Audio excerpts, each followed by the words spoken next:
Bienvenidas y bienvenidos a esta nueva ocasión en que nos encontramos para conversar acerca de la migración venezolana en América Latina desde la perspectiva de la política pública y de la educación. Es Educación Migrante, Dani, un nuevo capítulo que nos convoca para conversar específicamente sobre Ecuador con un invitado de lujo del que ya daremos algunas noticias. Dani, ¿cómo has estado tú? Hola Carlos, pues contenta de tener esta mesa de discusión el día de hoy. Tenemos que confesarle a nuestra audiencia, Carlos, que Ecuador inicialmente no estaba en nuestra lista, pero con base en las entrevistas que tuvimos, que si no las han escuchado, los invitamos a que se devuelvan a los episodios que tuvimos, el episodio de experiencias, el episodio que hablamos sobre la visión regional, el episodio también que hablamos sobre migración y bueno, evidentemente el último también sobre Colombia. Nos dimos cuenta pues que no podíamos seguir adelante sin tener en cuenta un país que ha sido protagonista dentro de todo este movimiento que ha pasado en la región y es Ecuador. Así que como tú decías, Carlos, hoy tenemos un invitado supremamente especial. Está con nosotros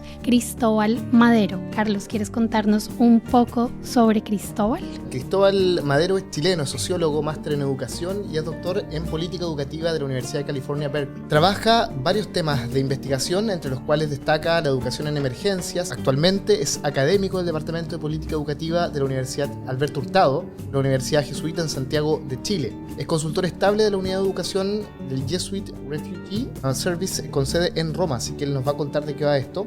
Y ha desarrollado trabajos relacionados con investigación educativa implementados para distintos organismos internacionales. Así que, Dani, tenemos un invitado que nos va a mostrar el panorama en Ecuador con acento en educación y que estoy seguro que también nos va a ilustrar acerca de lo que está ocurriendo en la región. Dani, si quieres vamos con Cristóbal, así que tú le das el pase cuando quieras. Hola Cristóbal, ¿cómo estás? Bien, Daniela. Hola Carlos, muy bien. Un gusto tenerte aquí. Bueno, pues nos decía Carlos entonces que eres chileno, pero tienes una amplia experiencia en este campo. ¿Quisieras contarnos un poco como preámbulo cómo siendo chileno terminaste teniendo esta experiencia y este conocimiento sobre lo que pasa especialmente, bueno, en Ecuador y entiendo que en otros países también de la región? Miren, yo hasta hace 5 años atrás no tenía ninguna afinidad particular ni menos conocimiento del mundo de la migración forzada, por ponerle un título, en América Latina ni en ninguna parte. Si bien es cierto, había tenido la experiencia de vivir en Chile a comienzo de la década del 2010. O sea, digamos, soy chileno y vivo siempre acá, pero a comienzo de la década del 2010, a propósito del terremoto en Haití en enero, que fue terrible, digamos, y eso generó una gran migración en distintas partes de América Latina y un polo muy grande de migración fue a Santiago. Y yo en ese momento estaba viviendo en la comuna de Estación Central, en una población que se llama Los Nogales, y que se transformó en una especie de gueto de personas haitianas. Les cuento eso porque eso como un antecedente de hace 13, 14 años atrás, pero ni académicamente ni más profesionalmente yo me había metido en el tema hasta hace unos 5 años atrás, como les decía, cuando recibo una invitación a participar de una organización no gubernamental internacional que se llama el Servicio Jesuita a Refugiados, una organización muy grande fundada en el año 80 en Roma por parte de una congregación religiosa que se llama la Compañía de Jesús o los Jesuitas. Yo mismo soy jesuita y recibo la invitación a participar ahí a razón de mi expertise en educación y en políticas educativas, sobre todo en relación a docentes. Cristóbal, gracias por compartirnos tu experiencia. Es una alegría para nosotros contar contigo hoy. Y bueno, vamos a dar paso a una conversación que, como anticipábamos, tiene foco puesto en Ecuador, migración venezolana en Ecuador, pero quisiéramos también tener tu opinión en materias que a lo mejor trascienden, ¿cierto?, a lo que ocurre específicamente en Ecuador. Entonces, bueno, con Dani hemos preparado algunas preguntas que van a ir desde cuestiones muy generales, migratorias, lo que significa este fenómeno, hasta lo que tú ya nos comentabas que trabajas, que es Derecho a la Educación y Política Educativa. Así que, Dani, cuando tú quieras, comencemos con este fructífero diálogo con Cristóbal. Sí, Carlos y Cristóbal, pues gracias por esa introducción, Cristóbal. Súper interesante toda la experiencia que has tenido. Así que bueno, teniendo en cuenta tu experiencia conociendo diferentes contextos, diferentes países, tanto por fuera de la región de Latinoamérica y el Caribe como en la región, si tú lo miras en perspectiva y si pudieras comparar un poco lo que has visto, centrando tu mirada en Ecuador, podríamos decir que el derecho a la educación de la población migrante venezolana en Ecuador es protegido y garantizado en igualdad de condiciones, de alguna manera.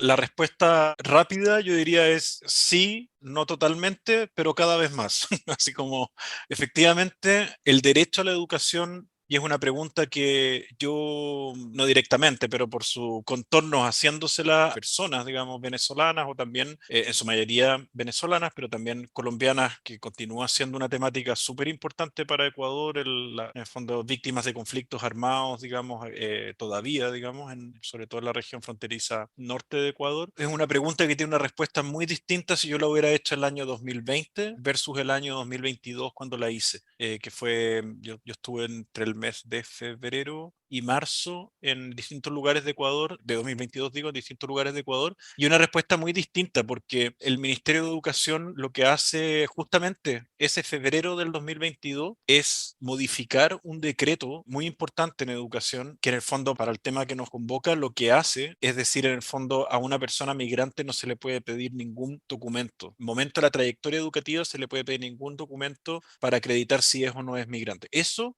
si es o no es una nacional. Y eso, por supuesto, ustedes se imaginarán, era una tremenda barrera de entrada al sistema. Y eso se cayó. Ahora, cuando hablamos de derecho a la educación, para complejizar un poco la respuesta, es decir, esto que yo decía, mira, sí, como general, no en todo y falta un poco, digamos, es que claro, el acceso y la permanencia yo creo que son elementos como del derecho a la educación relativamente, el acceso, yo diría totalmente, la permanencia relativamente asegurado, y los que sufren un poco más son elementos que tienen que ver con la promoción y la culminación dentro del sistema educativo. Digo, la promoción de curso y la culminación de estudio. Eso, yo cuando estaba, no era específicamente el tema que yo fui a mirar, pero es algo que todavía no estaba resuelto en el año 2022, el cómo los estudiantes que hacían su trayectoria, ok, tú los dejas entrar a la persona migrante, al estudiante migrante, lo promocionas de curso, le aseguras la permanencia, pero la culminación, ese documento final, era un problema. Entonces, yo creo que eso pone en cuestión de alguna forma el derecho a la educación de manera como completa.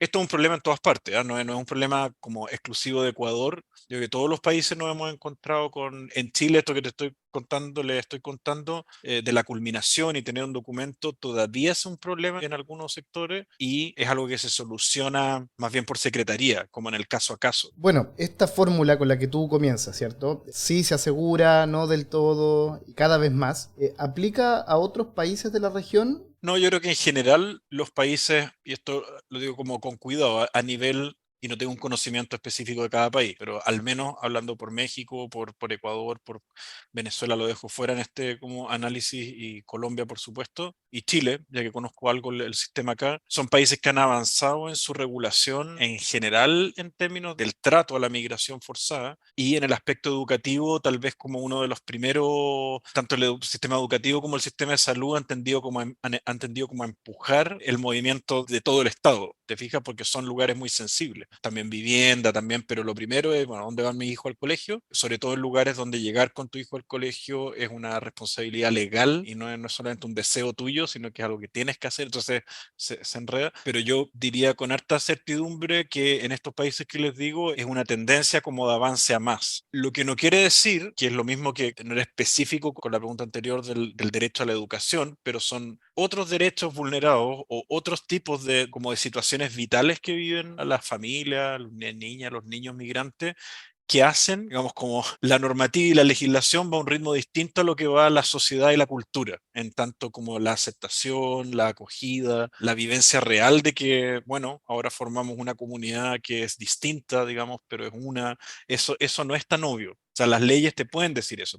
A ningún niño se le pide ningún papel. Usted está acá en primer grado y me importa nada de qué país venga. ¿Ya? Eso lo dice la normativa. Pero otra cosa es cómo se siente eso, cómo se vive eso adentro. Y aquí tú tienes en ese tema, a mí yo me encontré con muchos testimonios así bien desgarradores, desde una señora, por ejemplo, de que iba a mirar, esta persona en particular venía de Colombia escapando del conflicto armado, y estaba convencida de que la venían siguiendo. Entonces para ella, si bien sus hijos tenían espacio en el colegio, ella tenía que hacer toda una estrategia de ir como medio espía a mirar ella de que no estuvieran siguiéndole a los hijos al colegio. en esos meses de febrero a marzo del 2022 era un tiempo particularmente violento. La razón era la guerra de carteles, digamos, de carteles mexicanos, colombianos, ELN, ex-FARC, mundo también de gangs ecuatorianas, habían grupos específicos, todo mezclado, que México, Colombia, Ecuador, y todo eso generando una inseguridad muy grande. Bueno, todo eso, no lo digo para hablar de eso, sino que a una mujer, porque lo digo, en general eran mujeres con niños, y solo ese grupo familiar que con un miedo muy grande a enviar a los hijos al colegio por la persecución y por la violencia que podía haber en los trayectos.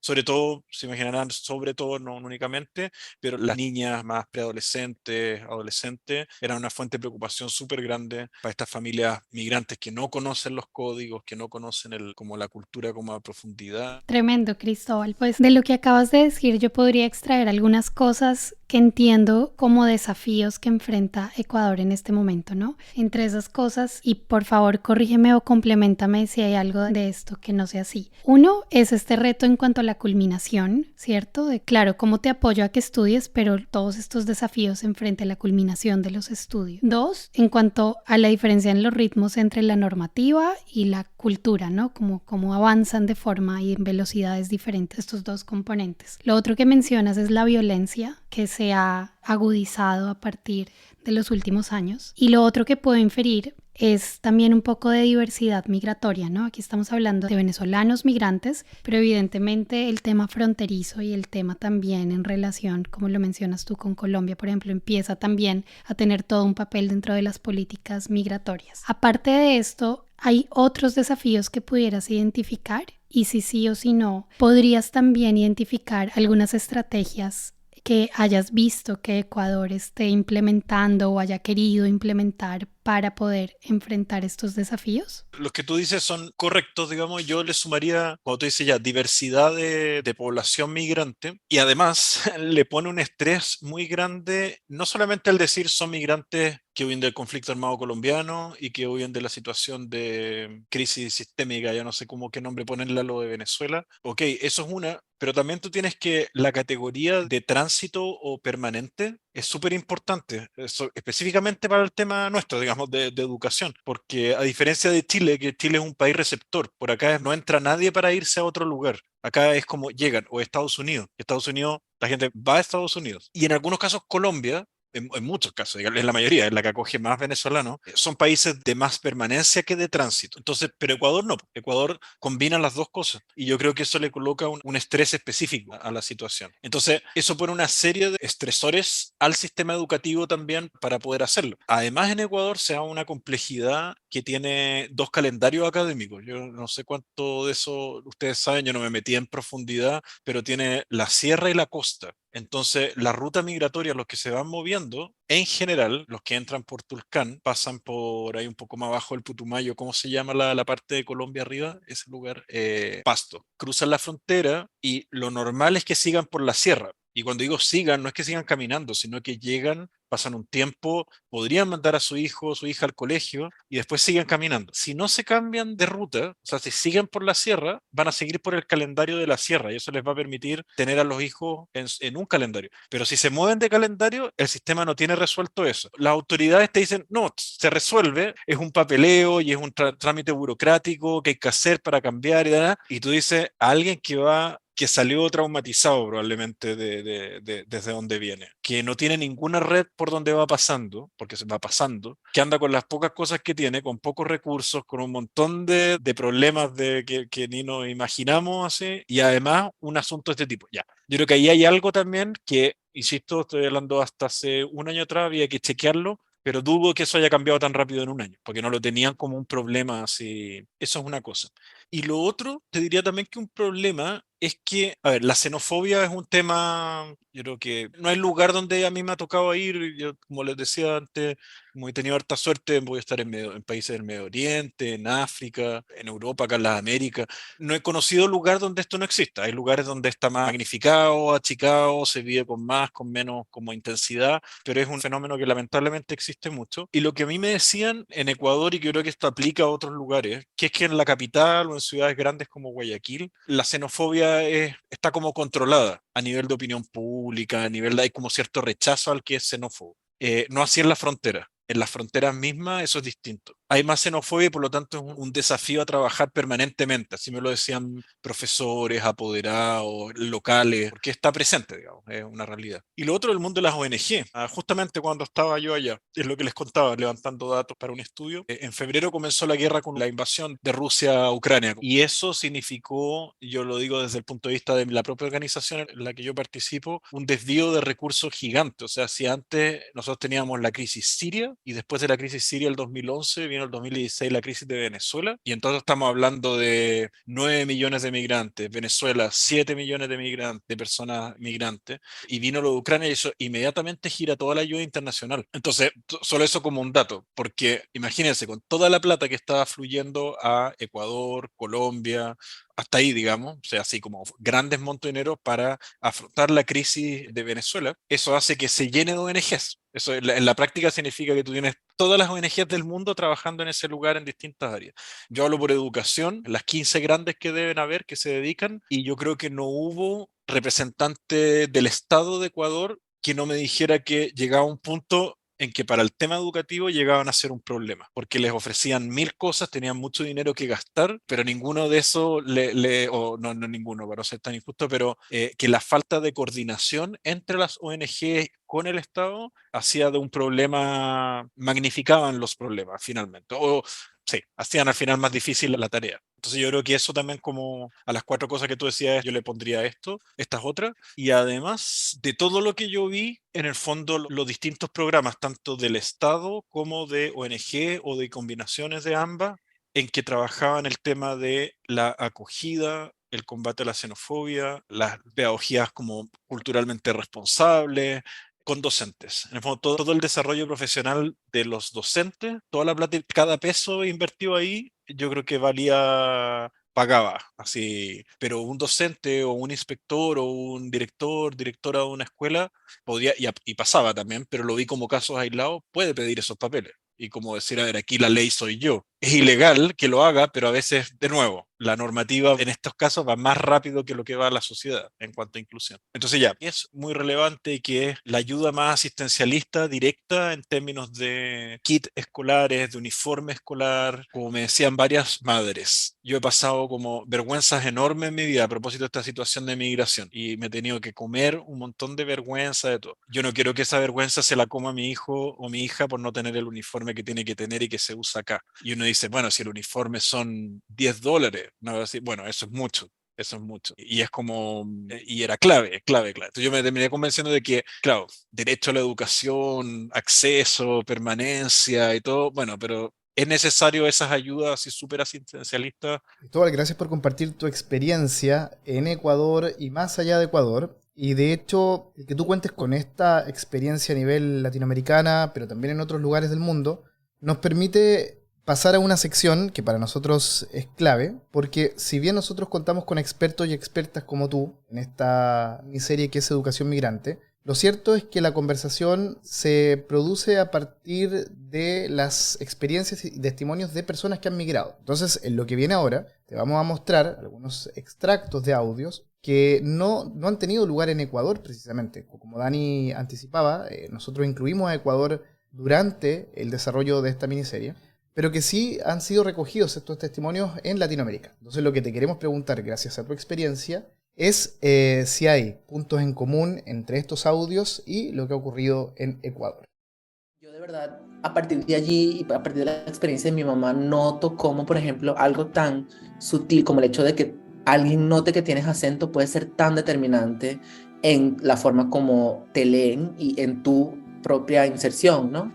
En el sentido de que yo creo que en algún momento sentí una especie de vergüenza o quería como que la gente no se diera cuenta de que yo era de Venezuela, y luego creo que conforme todas esas situaciones fueron pasando, al entrar a la universidad yo sí me sentía mucho más, digamos, eso me denotó mucho más que yo era un venezolano en Brasil, ¿no? Entonces yo no entendía muy bien exactamente, y mi mamá siempre me reafirmaba mucho como que o sea, papi, yo soy inmigrante eso es, y ella siempre me decía, y eso es muy determinante en todo lo que yo hago acá en Brasil. Cuando yo atiendo a alguien en público, se nota que soy inmigrante. Cuando voy al mercado, cuando voy a lo que sea que yo vaya a hacer, eso siempre está por delante. Incluso al niño grande le pegó mucho, no, cuando se vino, ellos apenas llegaron, de una vez los metí a estudiar y no, él no quería, me decía que él se quería devolver a su escuela. Pues hay niños que su papá se meten como que, no porque sea venezolano, una cosa así.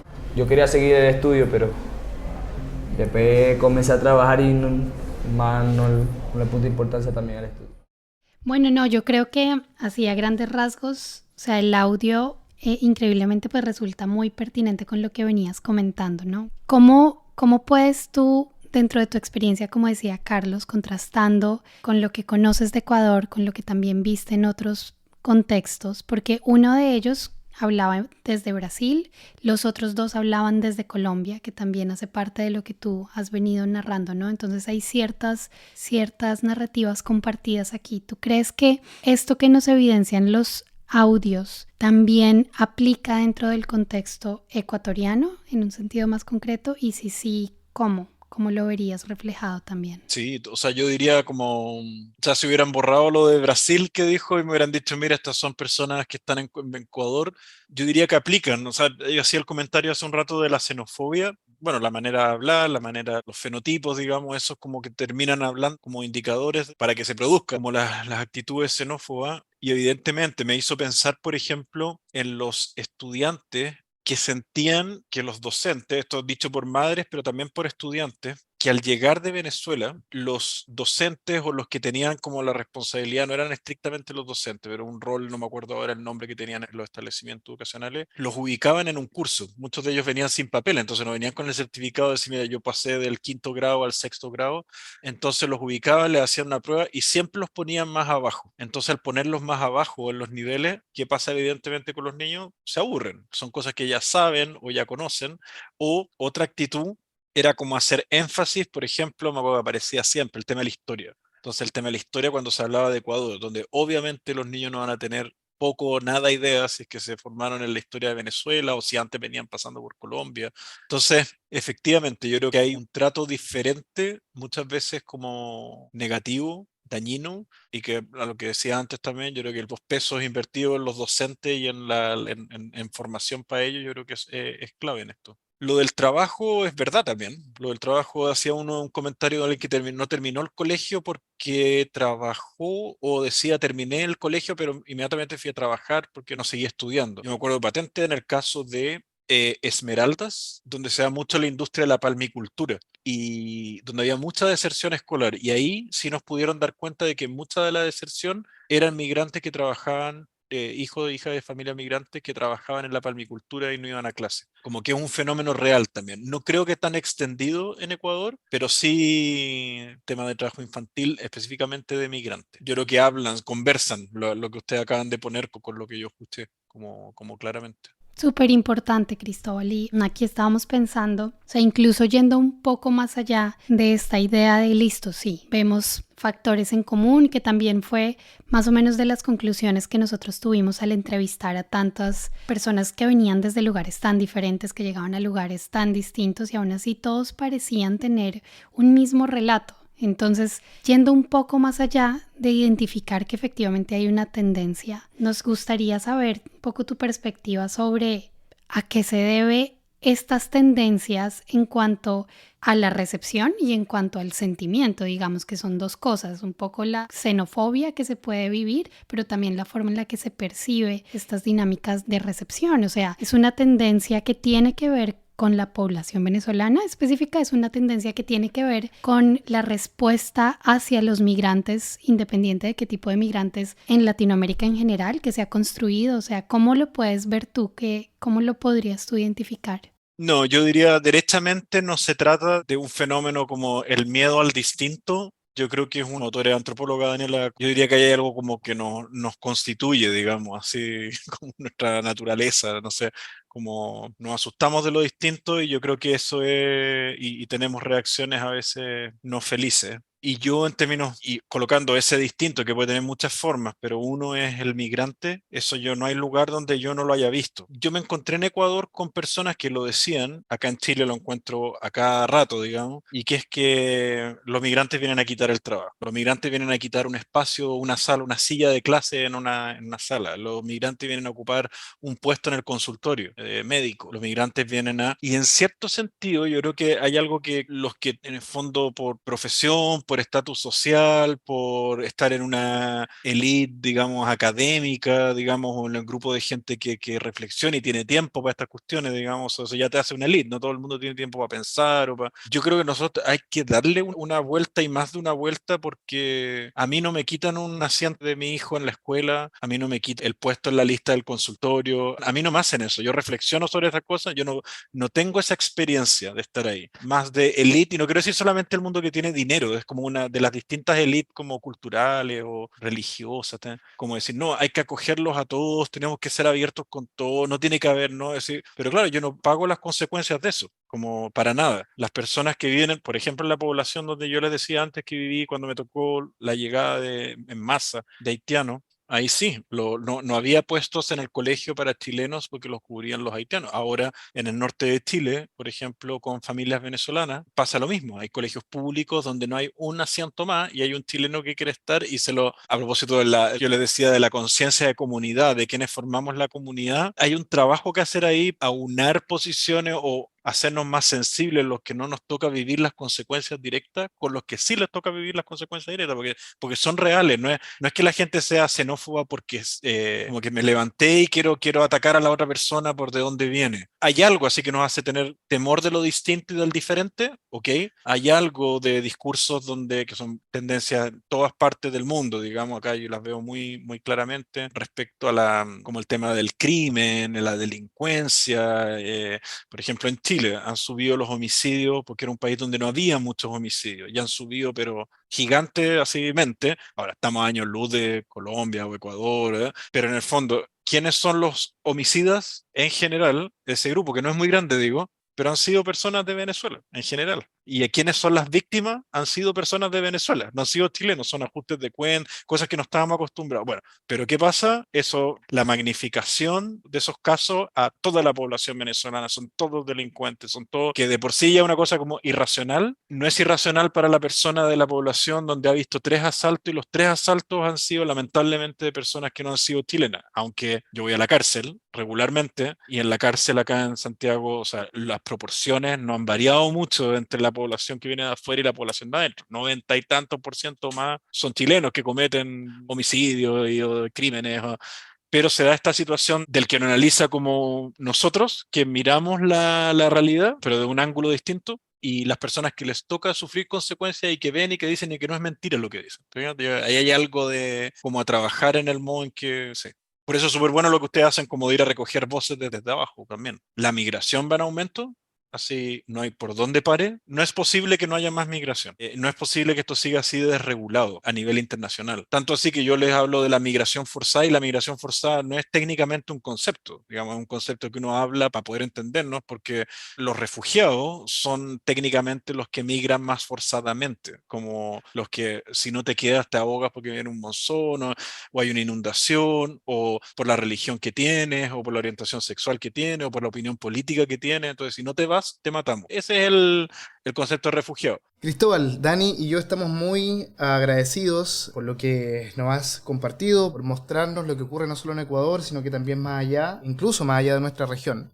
Y quisiéramos invitarte ahora a hacer un cierre. Y este cierre propondríamos que sea en dos direcciones. En primer lugar, hubo algo que nos comentaste hacia el inicio de la conversación, que es que tú ingresaste a investigar sobre migración hace 5 años y antes estabas más bien vinculado a otros temas. La pregunta, que quizás pudiera ser inspiradora en su respuesta, es, bueno, ¿por qué te quedaste en este tema? ¿Qué ocurrió? ¿Qué te tocó? ¿Qué vocación quizás se despertó que te ha dejado poniendo todas tus capacidades académicas acá? Y la segunda dirección en que quisiéramos proponerte un cierre es que nos cuentes cuáles son los desafíos que pudieras resumir para Ecuador y tal vez desafíos comunes para la región, ¿vale? Así que te escuchamos y bueno, con absoluta libertad, Cristóbal, Condúcenos tú en este cierre del episodio. Mira, a ver, yo creo que me queda, no es exclusivamente lo único que estoy dedicado, sigo con otros temas. O sea, yo creo que es un tema como, tal vez por donde estoy, por lo que dije a la pasada, como Chile no es un país todavía, digamos, muy difícil que geográficamente lo sea, pero de paso, sino que es un país de permanencia, donde tiene límites, o sea, tiene niveles de migración, de acogida de población migrante a nivel de casi como de país desarrollado. No son niveles que no estábamos acostumbrados, además acá. Entonces menciono Chile por una cuestión más biográfica. Yo creo que hay algo me toca como bien encima de la cara, como de, ya, esto cambió. O sea, primera, como esto cambió y esto nadie sabe muy bien cómo hacerlo. Y hay un desafío, no quiero pasarme a la última parte, un desafío tanto a nivel normativo que tiene que seguir avanzando, pero también a nivel como más cultural, si ustedes quieren, y en eso todo suma. Yo creo que la academia también suma. En el mundo, yo creo, de más internacional que me toca hacer, o sea, como de contacto con crisis en otras partes del mundo, yo creo que me ha visto como la decisión de cómo mantenerme estudiando esto y apoyando esto es porque, no sé, pues uno es como es un drama humano así como bien indescriptible. O sea, si me eligiera como un lugar donde se sufre así de los muchos espacios donde eso ocurre, yo creo que son las personas que migran y que son recibidos o mal recibidos y maltratados en su paso. Y yo creo que la escuela por definición deberá ser un espacio de encuentro, de acogida, de crecimiento, de progreso, en fin, de la persona, así como de la humanidad. Y eso no puede fallarle a esas personas, ¿te fijas?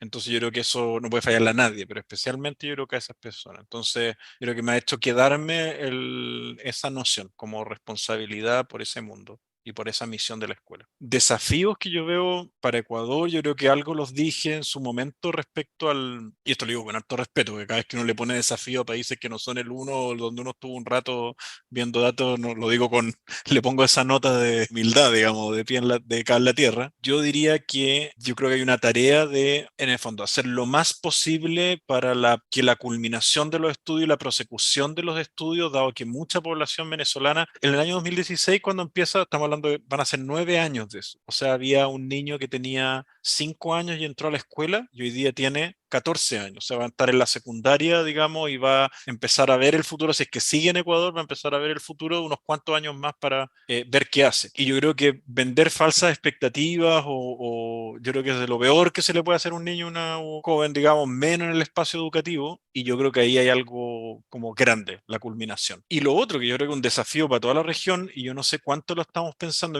me tocó estar, les comentaba, harto tiempo en la frontera y estar en equipos que contaban gente, de cuántos salieron, cuántos entraron. Entonces, las mismas 3 horas por varios días. Entonces, ver cuánto en ese horario entraban, salían, y con eso hacían un estimado. Porque no hay, por supuesto, no hay cifras oficiales de ningún tipo en Venezuela.